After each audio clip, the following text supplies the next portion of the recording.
walaupun kita menganut agama yang sekarang ini, tapi mereka masih melaksanakan itu. Itu etiket bagaimana mengelola kehidupan bersama supaya menjadi harmonis begitu.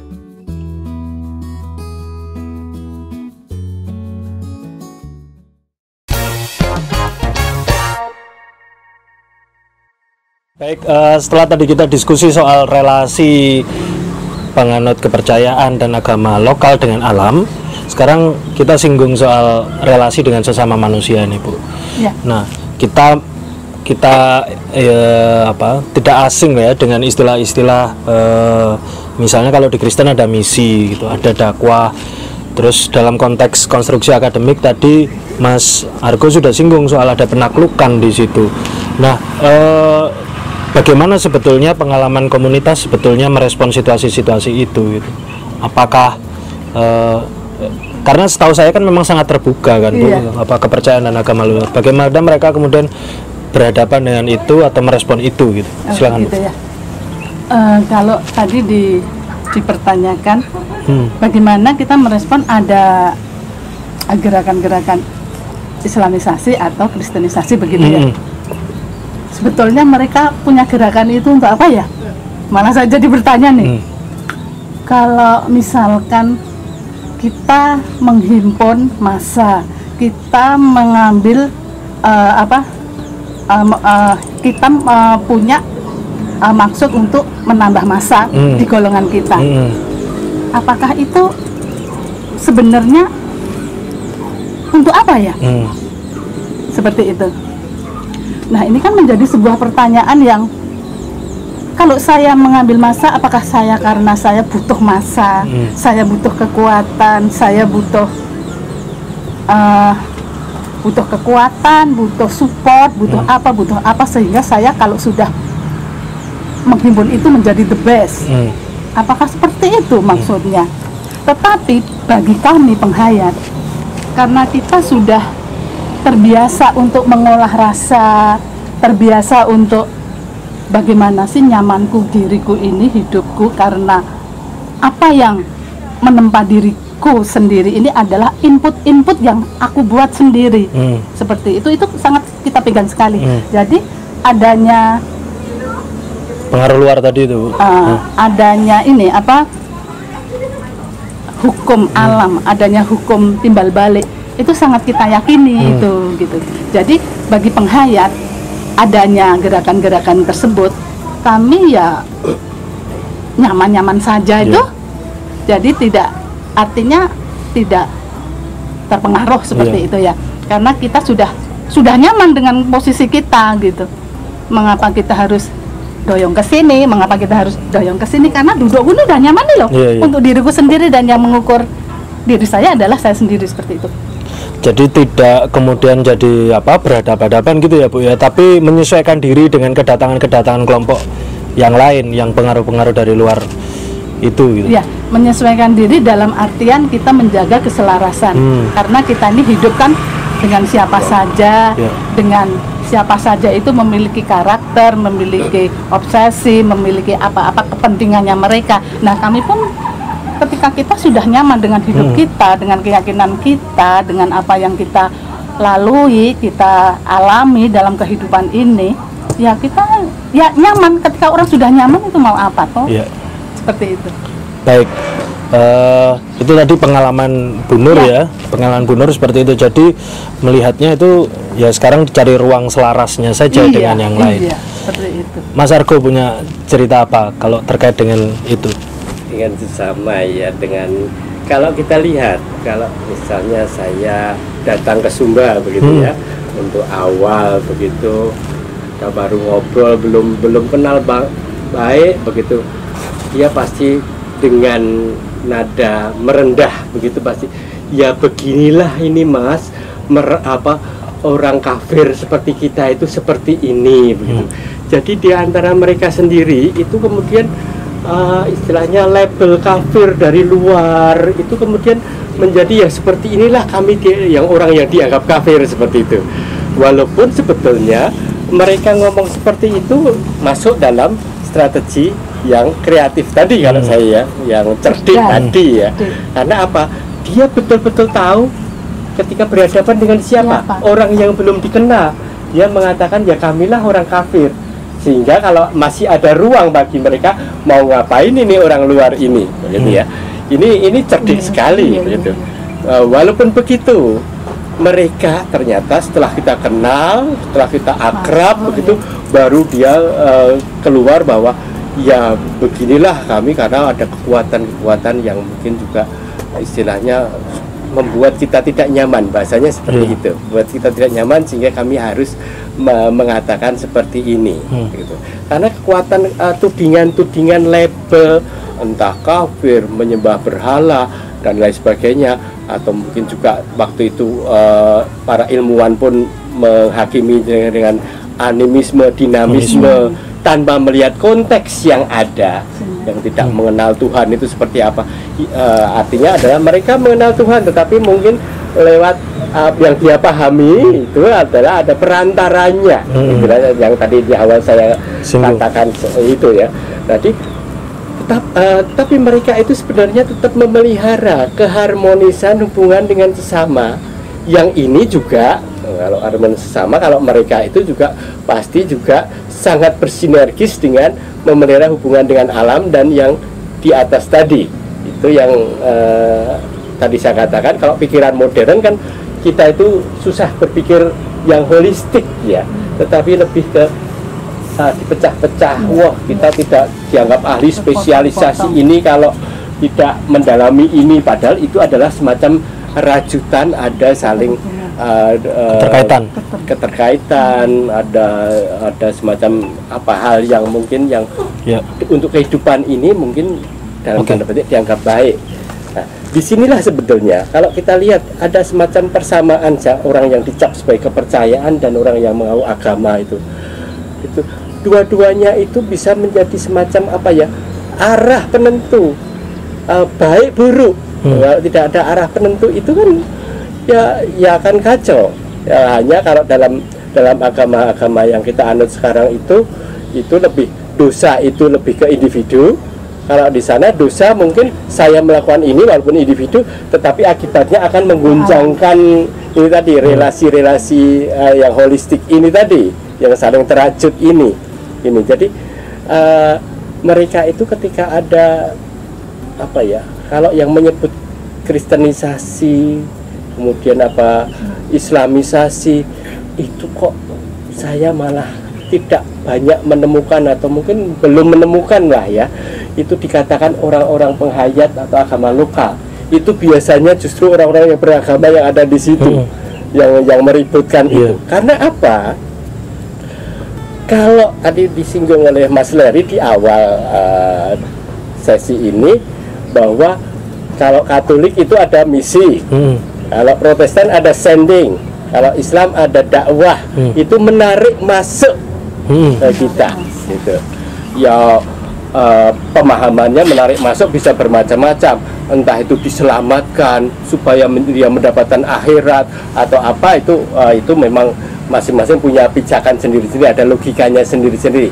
Kita tidak bisa menghakimi karena kita juga mengharapkan orang-orang yang menganut agama modern juga jangan menghakimi yang di sana. Jadi harus imbang, gitu ya. Artinya ketika kita melihat orang-orang penganut agama lokal itu tidak pernah menarik masuk. Saya kok dalam pengalaman ini belum pernah mendengar bahwa Merapu dan Kejawen itu konflik gara-gara persoalan menarik masuk begitu. Ya itu terkait dengan sejarah ya, agama-agama kan agama-agama yang kita anut di Eropa dulu, terutama Islam dan Muslim Katolik ada konflik ya, perang salib atau apa yang dikatakan itu. Tetapi untuk konteks di sini saya belum pernah melihat keharingan mungkin dengan yang dimana ada konflik begitu, dengan yang Parmalim ada konflik gara-gara rebutan itu atau secara politik ataupun apa, karena konflik itu kan kemudian bisa diperluas, kemudian diberikan label apa supaya mendapat banyak dukungan. Itu kan kita harus mengenal cara kerja perkembangan konflik itu ya. Tetapi kalau dalam agama lokal tidak, karena tidak pernah menarik masuk. Jadi prinsipnya ketika kita melihat agama lokal itu kan orang yang lahir di situ itu ya itu masuk dalam agama itu begitu ya, adalah kepercayaan itu, dan ini saling terajut dengan apa yang dikatakan adat atau kebudayaan, tradisi, dan mungkin tradisi upacara-upacara itu sebenarnya terajut. Sehingga tadi saya singgung juga, ketika kita sudah masuk misalnya ke agama yang kita anut sekarang, mereka etiketnya kita masih memakai itu. Dan ini di Jawa juga saya masih melihat benang merah itu, etiket-etiket, walaupun kita menganut agama yang sekarang ini, tapi mereka masih melaksanakan itu. Itu etiket bagaimana mengelola kehidupan bersama supaya menjadi harmonis begitu. Jadi saya kok lebih cenderung mengatakan ketika ada kristenisasi, islamisasi, itu justru yang kadang yang meributkan gitu. Itu justru bukan agama lokal, atau mungkin bukan kalau diberi kalau dalam konteks sekarang adalah bukan dari kepercayaan itu. Ya fine aja kok mereka itu hidup. Ketika datang dari luar, ya mereka berstrategi yang baik, sehingga kita misalnya, kalau saya menyebutkan, mungkin juga saya yang datang ke gereja, saya babi juga kemudian praktek. Nah, inilah sebetulnya ketika kita melihat konteks Marapu di Sumba, itu ada semacam tahun 80 menurut data itu kan 50% itu karena apa?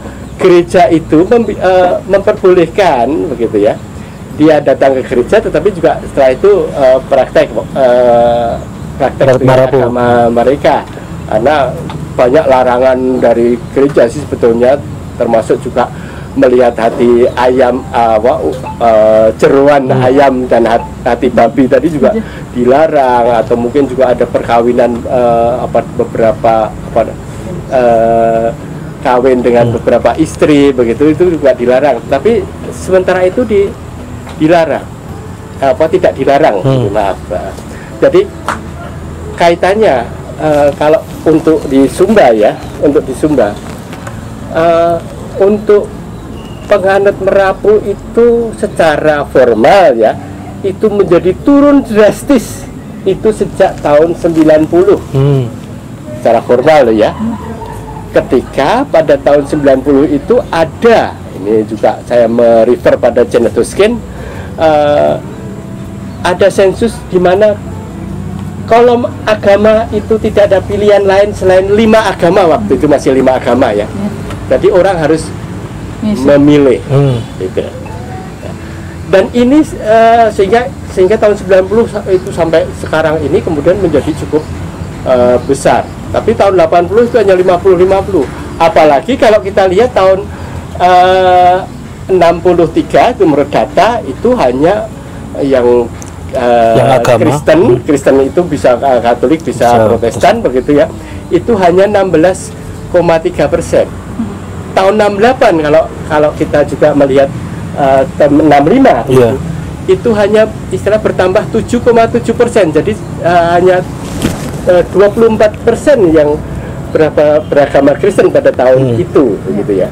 Artinya juga tidak ada pengaruh untuk persoalan-persoalan yang dari luar. Ini berbeda dengan yang di Jawa begitu ya, yang pengaruhnya. Saya mau konfirmasi soal itu karena ketika kita melihat konteks 65 itu kan banyak sering dikaitkan bahwa yang misalnya abangan atau yang kemudian menjaga tradisi itu sering digatuk-gatukkan gitu loh sebagai komunis berarti tidak bertuhan, sehingga mereka mendapat perlakuan yang diskriminatif gitu, ada stigma yang terjadi.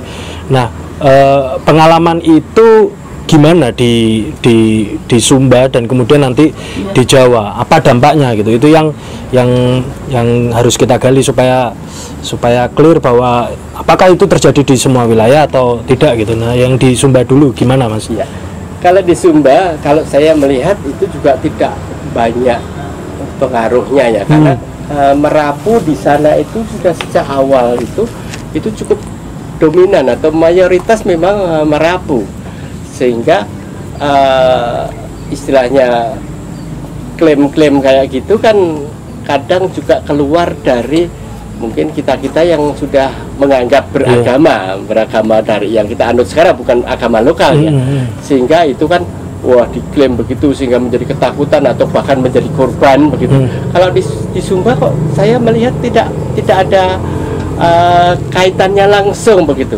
Karena memang kalau kita lihat yang kasus 65 itu yang cukup kuat adalah di Jawa sampai Bali ya. Itu cukup kuat, Sumatera juga ya. Tapi yang kuat di sana. Kalau Sumba itu kan pertama kita lihat lokasinya. Lokasinya bergunung, ya ada banyak pegunungan dan kampung-kampung itu tersebar di banyak tempat, sehingga yang tinggi biasanya memilih perkampungan itu atau peraing itu adalah di tempat yang tinggi sehingga susah dijangkau, sehingga pengaruhnya juga kurang. Barangkali ada tapi cuma relatif sedikit atau kasus per kasus. Misalnya ada kasus perseteruan antara elit di suatu daerah di situ, persoalan perempuan misalnya, kemudian mereka diklaim sebagai wah dia adalah penganut komunis dan sebagainya. Itu ada, tetapi saya tidak banyak mendengar untuk konteks bagaimana untuk penekanan terhadap yang namanya agama. Hanya saja setelah 65 itu ada kasus-kasus seperti ini yang kemudian muncul, anak-anak yang tahun 70-an ya ke atas begitu, yang masuk sekolah begitu ya, masuk sekolah biasanya kan prasyarat untuk sekolah itu adalah mengisi kolom agama. Nah, itu gurunya biasanya memilihkan anak-anak yang masih belum tahu ini tentang politik ini, pokoknya kamu ini begitu. Ya, saya katakan tadi ketika kita orang di Samen pengen dapat KTP untuk SIM-nya, untuk cari SIM, ya udah dipilihkan ini. Ya model-modelnya seperti itu begitu ya. Karena mereka itu apa ya? Jalinan-jalinan untuk praktek keagamaannya itu masih cukup kuat pada saat itu juga, masih belum terpecah-pecah, karena relasinya adalah relasi misalnya ada 2 pasang karena 4 KBU untuk setiap wilayah itu kadang ada dua pasang ini yang kamu bawa apa, kamu bawa kerbau merah, kamu bawa apa untuk misalnya ada semacam acara di kalau di Sumba Timur itu ada istilah Umanda Pataung, sebenarnya rumah yang kosong itu di atas bukit ada rumah yang kosong, dan cerita-cerita yang untuk mitisnya cukup besar, kalau hujan tidak basah dan sebagainya lah itu ada, itu kan banyak cerita tentang itu. Artinya itu bisa terajut di situ, atau mungkin Pamangu Dewa dan membangunkan arwah dalam arti itu kan untuk menata bagaimana kita menghormati orang-orang tua atau leluhur kita ya, sebagai perantara itu untuk bagaimana supaya keinginan-keinginan kita itu juga bisa tersampaikan kepada yang menguasai hidup ini. Itu kira-kira seperti itu. Untuk di Sumba itu jauh dari bayangan ontran-ontran itu. Ya, itu kan sama persis toh kalau seperti itu, karena ketika itu 65 berarti semua daerah terkena dampaknya itu.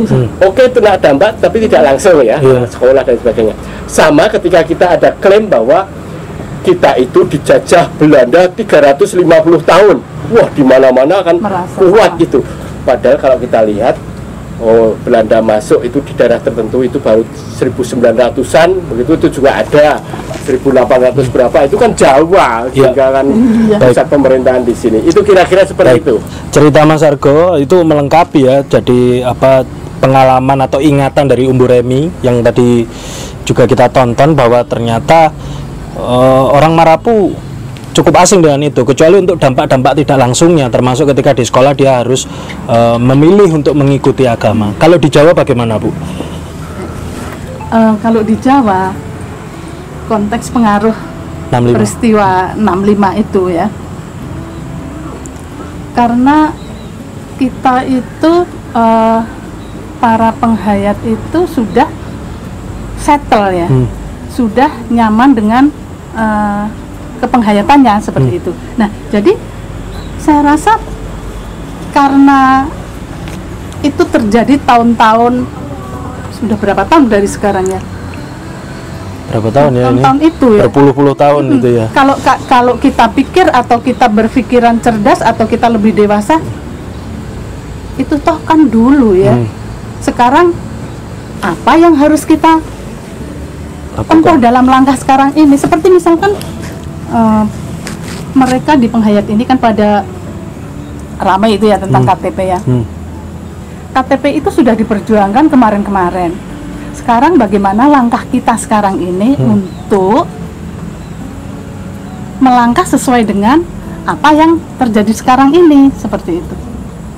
Dan keterpengaruhan itu saya rasa juga tidak begitu menggoyahkan, kayak menggoncangkan atau punya daya ganggu atau daya goncang ya, karena kalau kita memang sudah merasa nyaman dengan apa yang kita yakini itu ya, saya rasa bisa menepis itu. Jadi cerita-cerita tudingan apa komunis atau misalnya juga yang tidak langsung kan beberapa cerita nih, termasuk tadi yang dari Mbak Sukmadewi, bapaknya tidak bisa naik pangkat nih karena ada tudingan walaupun tidak terbukti punya afiliasi dengan Partai Komunis pada waktu itu, tetapi itu berpengaruh sehingga yang kepercayaan tidak punya akses terhadap hak seperti yang lain. Ada dampak yang tidak langsung seperti itu enggak, Bu? Kalau menurut Bapak cerita-ceritanya orang-orang tua dulu.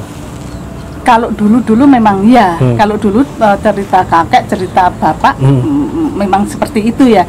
Tetapi baiklah, kita sekarang saya rasa kok lebih dewasa kalau kita hadapi sekarang ini ya. Sekarang ini dan di sini seperti itu.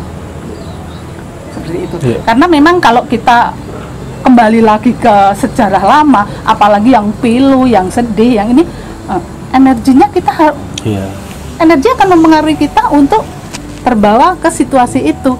Apa gunanya untuk sekarang ini? Sekarang kita butuh energi positif, saling keterhubungan, saling berkesadaran untuk menatap hidup ini ke depan. Apalagi dengan situasi-situasi seperti ini, mestinya juga sekarang segera kita pikirkan bagaimana ada revolusi kesadaran. Seperti itu.